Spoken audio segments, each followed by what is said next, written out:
বিশ্ব ব্যাংক এবং রাষ্ট্রপুঞ্জের দেউলিয়া হতে চলা দেশগুলোর তালিকায় ভারতের নাম আপাতত নেই। তবে এখানকার অধিকাংশ রাজ্যের ঋণের অঙ্ক দ্রুত গতিতে বাড়ছে, যা নয়াদিল্লিকে দেউলিয়া হওয়ার দিকে ঠেলে দিতে পারে। বর্তমানে মহারাষ্ট্র এবং গুজরাট ছাড়া কোনো রাজ্যের ঋণ নিয়ন্ত্রণের মধ্যে নেই। বিষয়টি নিয়ে অর্থ মন্ত্রকের চিন্তা বেড়েছে বলে সূত্র মারফত খবর মিলেছে। নমস্কার, আমি শিবনাথ। আপনারা দেখছেন ডেমোক্রেটিক ফ্রন্টিয়ার নিউজ। আর্থিক বিশেষজ্ঞদের কথায় দুটি পরিস্থিতি তৈরি হলে এটা বলা যেতে পারে। কোনো দেশে বৈদেশিক অর্থভাণ্ডার ফুরিয়ে গেলে তার কপালে জোটে দেউলিয়ার তকমা। দ্বিতীয়ত, এই রাষ্ট্রগুলির নিজস্ব কোষাগারে থাকে না একটা টাকাও। খাদ্যের জন্য হাহাকার, দেউলিয়া হওয়ার মুখে শতাধিক দেশ। যে কোনো দিন দেউলিয়া হতে পারে বিশ্বের শতাধিক দেশ। বিশ্ব ব্যাংক এবং রাষ্ট্রপুঞ্জের সতর্কবার্তার বাড়ছে চিন্তা। Or at high risk of it. The report also highlights that these economies are poorer on average today than they were before the COVID-19 pandemic. Now, despite all the global recovery, the World Bank report points out that 26 poorest nations are increasingly reliant on grants and near zero loans from the IMF. 2/3 of these countries are either embroiled in conflict or suffering from institutional instability, which discourages foreign investment. Natural disasters have compounded the situation, causing annual losses, which is equal to around 2% of GDP. This is 5 times higher than lower middle income countries. As the World Bank and IMF prepare for the annual meetings, the report comes as a major setback. Over the past 5 years, the World Bank's IDA has been a crucial lifeline for these struggling nations, but challenges continue. The World Bank is now seeking to raise over $100 billion to replenish IDA funding by December. The report also calls for structural reforms, urging these countries to improve tax collection systems and public spending efficiency in a bid to address the growing economic issues.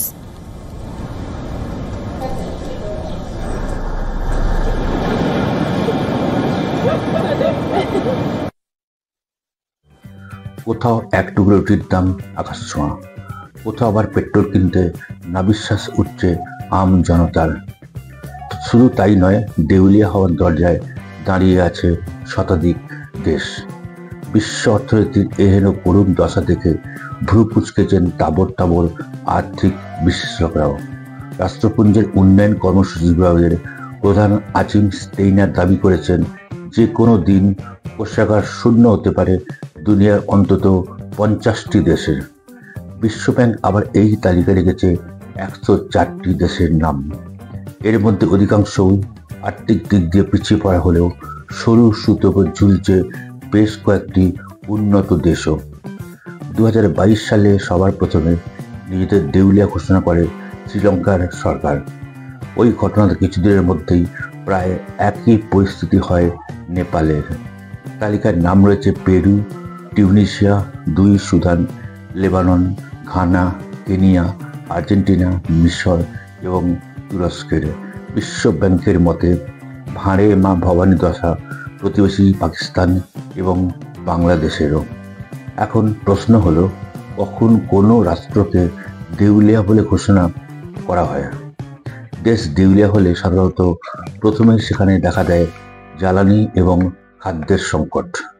ডলারের নিরিখে হু হু করে অনেকটা নিচে নেমে যায় স্থানীয় মুদ্রার দর। ফলে খাবার বা পেট্রোপণ্যের জন্য রাস্তায় নেমে আসে জনতা। দেশের বিভিন্ন প্রান্তে শুরু হয়ে যায় লুটপাট। শুধু তাই নয়, এই পরিস্থিতিতে গৃহযুদ্ধের আকারও নিতে দেখা গেছে।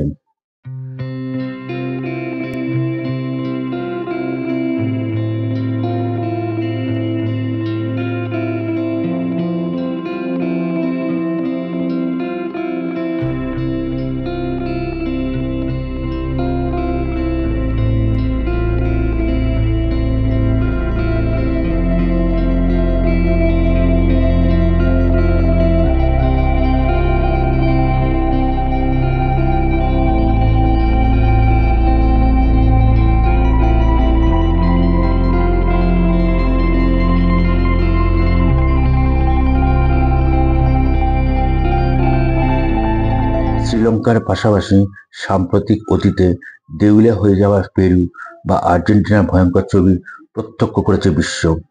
দক্ষিণ আমেরিকার দুই দেশ খাবার ও জ্বালানির জন্য সাধারণ মানুষের হিংসায় জড়িয়ে পড়তে দেখা গিয়েছে, যা থামাতে গুলি পর্যন্ত চালাতে হয়েছে সেখানকার সেনা এবং পুলিশকে।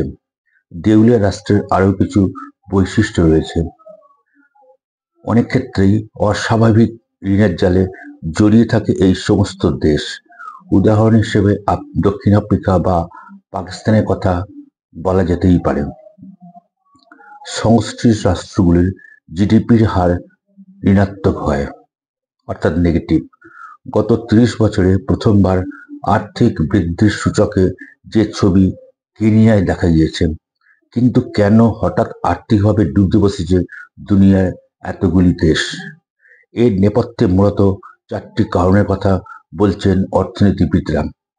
প্রথমত, গত কয়েক বছর ধরে বিশ্বজুড়ে খাদ্য সংকট বাড়তে শুরু করেছে। এর জন্য জলবায়ু পরিবর্তন এবং রাশিয়া ইউক্রেন যুদ্ধকে দায়ী করছেন তাঁরা। আর্থিক বিশ্লেষকদের কথায়, জলবায়ু পরিবর্তন কৃষির উপর মারাত্মক প্রভাব ফেলছে, ফলে বিশ্বের নানা প্রান্তে মার খেয়েছে ফসল উৎপাদন। এর জেরে গত 2 বছর ধরে ধীরে ধীরে খাদ্যদ্রব্যের দাম ইউরোপ, এশিয়া, আফ্রিকা এবং দক্ষিণ আমেরিকা বাজারে চড়তে শুরু করেছে। সেই কারণেই দেউলিয়া হওয়ার দরজা দাঁড়িয়ে থাকা দেশগুলি অর্থনীতি ফোবরা হয়ে গিয়েছে।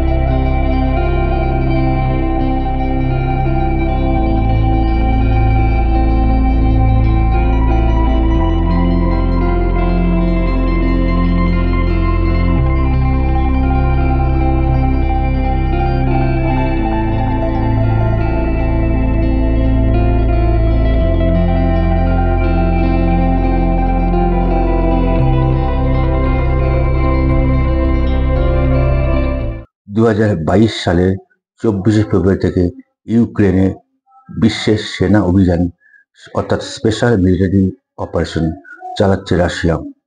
এতদিন পর্যন্ত এই দুটি দেশই দুনিয়া জুড়ে বিপুল পরিমাণে গম রপ্তানি করে আসছিল। এর মধ্যে ইউরোপের রুটির ঝুড়ি হিসেবে পরিচিত হয়েছে ইউক্রেনের।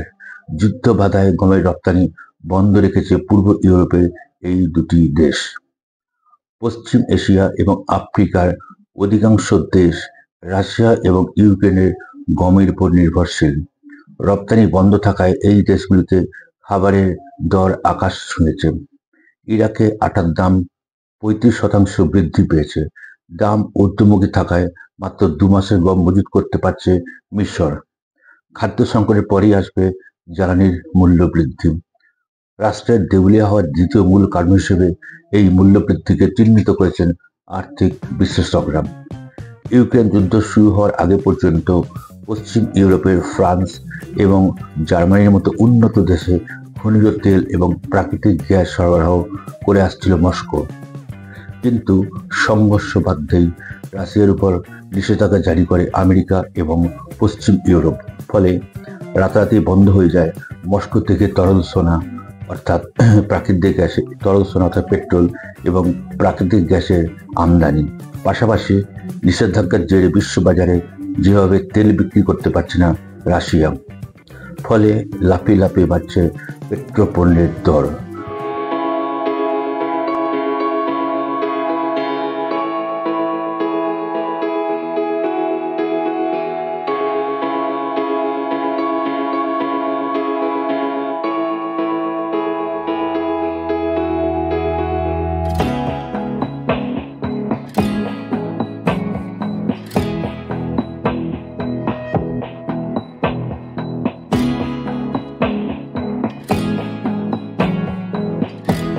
উপর বিস্ফোরণের মতো 2023 সাল থেকে পশ্চিম এশিয়ায় শুরু হয়েছে ইসরায়েল হামাস যুদ্ধ। ইতিমধ্যেই এই যুদ্ধ লেবানন এবং ইরানে ছড়িয়ে পড়েছে। বিশ্বের অধিকাংশ খনিজ তেল উৎপাদক দেশ এই এলাকাতেই রয়েছে। যুদ্ধ দীর্ঘ সময় ধরে চললে এবং আরও ছড়াতে থাকলে জ্বালানির দরজে আরও বাড়বে তা বলাই বাহুল্য। 2020 সালে করোনা অতিমারির কবলে পড়ে দুনিয়া। ওই সময় থেকেই খনিজ তেল সরবরাহের শৃঙ্খলে ভাঙন ধরেছিল। আর্থিক বিশ্লেষকদের কথায় পেট্রোপণ্যের চাহিদা কখনোই কোনো দেশে কমে যায় না, বরং বাড়তে থাকে আরও। উল্টে সময়ের সঙ্গে সঙ্গে তা বাড়তে থাকে। ফলে এর সরবরাহ ঠিক না থাকলে বেশি অর্থ ব্যয় করে তা কিনতে শুরু করে সরকার। এর ফলে দেশের বিদেশি মুদ্রা ভাণ্ডারের উপর চাপ পড়তে শুরু করে। জ্বালানির জন্য একটা সময় ওই ভাণ্ডার তলানিতে চলে যাওয়া অস্বাভাবিক নয়। আর তখনই ঋণ নিয়ে ওই পরিস্থিতি সামলানোর চেষ্টা করে সংশ্লিষ্ট রাষ্ট্র। একে দেউলিয়া হওয়ার তৃতীয় কারণ বলে উল্লেখ করেছেন আর্থিক বিশ্লেষকেরা। বিশ্বব্যাংকের দেওয়া পরিসংখ্যান অনুযায়ী বর্তমানে বিশ্বের 148টি দেশের মধ্যে 135টি দেশের উপরে রয়েছে অস্বাভাবিক ঋণের বোঝা। এর মধ্যে আবার 39টি রাষ্ট্র করোনা অতিমারির পর 3 গুণের বেশি ঋণ নিয়েছে। এই 39টির মধ্যে 20টি রাষ্ট্র কখনোই ধার শোধ করতে পারবে না বলে জানিয়েছে বিশ্ব ব্যাংক।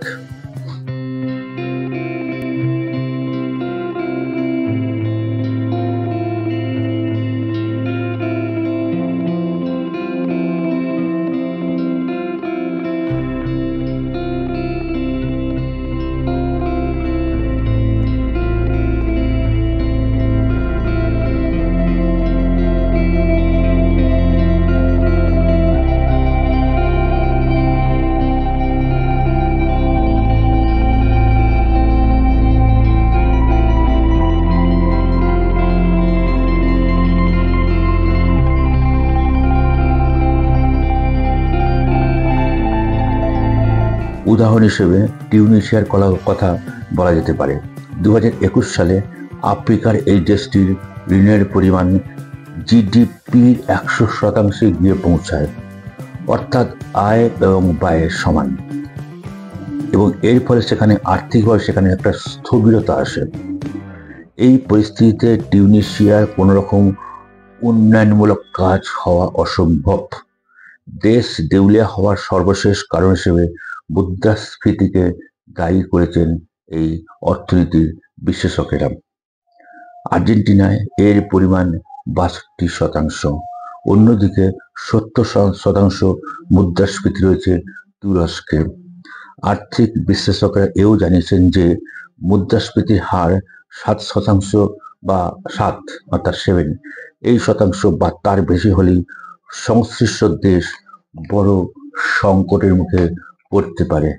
এই প্রসঙ্গে ভারতের যে 29টি রাজ্য রয়েছে তাদের মধ্যে গুজরাট, মহারাষ্ট্র ছাড়া বাকি যে রাজ্যগুলি রয়েছে তাদের কিন্তু ঋণের পরিমাণ অনেকটাই বেশি এবং অনেক রাজ্য কিন্তু মানে ঋণের উপর ঋণ নিয়ে যাচ্ছে।